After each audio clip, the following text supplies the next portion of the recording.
আসসালামু আলাইকুম। আমরা অনেক সময় আমাদের মোবাইলের ক্যামেরা এবং মাইক্রোফোনের পারমিশন বিভিন্ন অ্যাপস কিংবা অ্যাপ্লিকেশন ডাউনলোড করার সময় দিয়ে থাকি। তো আজকে আমরা দেখব কোন অ্যাপ্লিকেশনে কিংবা অ্যাপসে আমাদের মাইক্রোফোন কিংবা ক্যামেরা অ্যালাউ করা আছে। তো যেগুলো আমাদের প্রয়োজন নেই সেগুলো আমরা আজকে বন্ধ করে দিব, কীভাবে বন্ধ করে দিব সেটাই শিখব। তো এই জন্য আমরা প্রথমে সেটিংসে চলে যাব। সেটিংসে চলে যাওয়ার পর এরপর আমরা প্রাইভেসি অপশনটা খুঁজে নেব।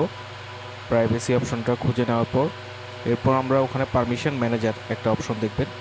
পারমিশন ম্যানেজার অপশনটি আপনারা খুঁজে বের করে সেখানে ক্লিক করবেন। পারমিশন ম্যানেজার অ্যাপ্লিকেশনটি খুঁজে পাওয়ার পর আপনারা দেখবেন ক্যামেরা অপশনটি রয়েছে। ক্যামেরা এই অপশনটি আপনারা ওপেন করবেন। ক্যামেরা অপশনটি ওপেন করার পর আপনারা ওখানে দেখতেই পাবেন যে কোন কোন অ্যাপসগুলোতে ক্যামেরা পারমিশন দেওয়া আছে, কোন কোন অ্যাপসগুলোতে ক্যামেরা পারমিশন অনলি শুধু ওপেন করার সময় কিংবা অ্যাপসটি যখন ইউজ করবেন তখনই পারমিশন দেওয়া। তো যেগুলো আপনাদের অল টাইম পারমিশন দেওয়া আছে সেগুলো আপনারা ওপেন করে নট অ্যালাউ ক্লিক করে দেবেন। তো এখানে আমার এই মোবাইলে দেখতে পাচ্ছেন কোনোটা অল টাইম অ্যালাউ নেই। তো এখানে যেগুলো রয়েছে সেগুলো অনলি, এখানে দেখতে পাচ্ছেন no apps allowed all the time. এটা তো আমরা এটা চেক করে দেখলাম, এখানে যদি কোনোটা থেকে থাকে আপনারা সেটা ডিসেবল করে দেবেন। তারপর এরপর আপনি মাইক্রোফোনও ঠিক সেমভাবে ওপেন করে নেবেন। মাইক্রোফোনটিতেও আমরা দেখতে পাচ্ছি no apps allowed for all time.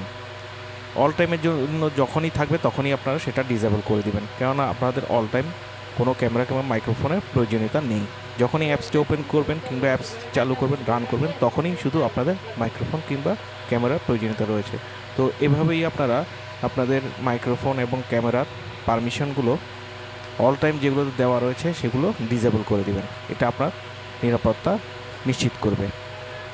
তো আশা করি এই ট্রিক্সটি আপনাদের কাজে লাগবে।